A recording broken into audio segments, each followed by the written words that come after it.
Bonjour à tous. La paracha de cette semaine s'appelle « Bo vient vers Pharaon ». Une fois de plus, Dieu demande à Moïse de venir voir Pharaon pour lui demander de laisser partir le peuple juif d'Égypte. Après avoir reçu les premières 7 plaies la semaine dernière, cette semaine, nous voyons les 3 dernières plaies qui se terminent avec la mort des premiers-nés et la sortie d'Égypte du peuple juif qui en suit pour aller vers le mont Sinaï pour recevoir la Torah. La première mitzvah, le premier commandement que Dieu demande à Moïse de transmettre au peuple juif, avant même la sortie d'Égypte, c'est d'établir un calendrier. Premier verset par lequel Moïse s'exprime en disant « Ce mois-là, le mois de Nissan, sera pour vous le premier mois. » Et avec ça, comme les commentateurs nous expliquent, il donne l'ordre au peuple juif d'établir le calendrier juif. Alors essayons ensemble de comprendre comment est formaté ce calendrier. Nous savons tous qu'il y a le calendrier solaire, calendrier lunaire.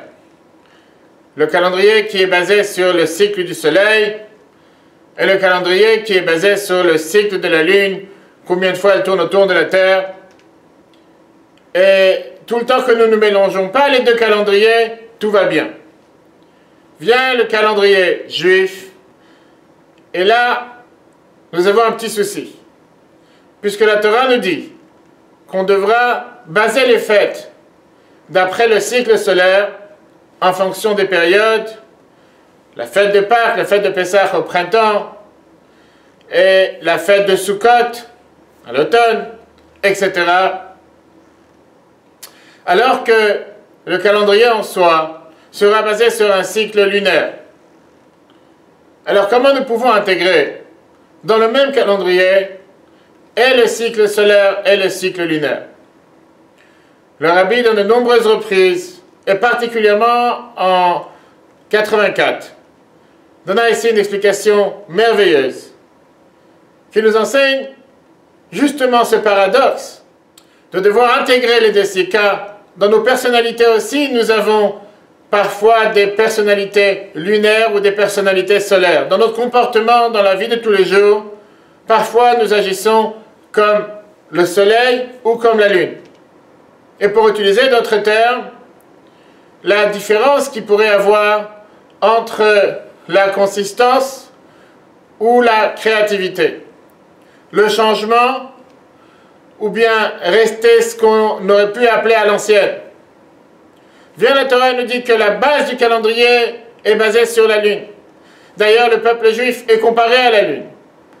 Pourquoi particulièrement la lune? Puisque la lune se renouvelle chaque mois. La lune nous apparaît disparaître chaque mois. Ce qui correspond parfaitement au peuple juif qu'à travers les temps a pu paraître comme s'il disparaissait totalement pour revenir encore une fois avec une nouvelle force.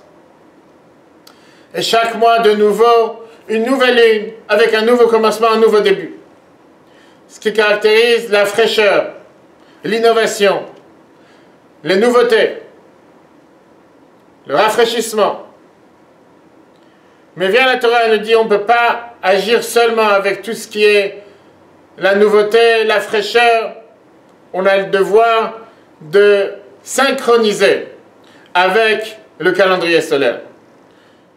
Le soleil qui représente la consistance, qui ne change jamais, qui est toujours le même. Vient la Torah nous demande que pour pouvoir faire ce que Dieu attend de nous, nous devons constamment aller vers la recherche, les nouveautés, utiliser justement tout ce qu'il y a de nouveau pour intégrer, pour pouvoir faire en sorte de faire plus facilement ce que Dieu nous demande de faire, sans oublier de toujours synchroniser avec le soleil, toujours synchroniser avec les valeurs de la Torah sans jamais changer quoi que ce soit de la Torah. Voilà la raison pourquoi la première mitzvah, premier commandement que Dieu donne au peuple juif, c'est compter le temps, avoir un calendrier, utiliser le temps au maximum.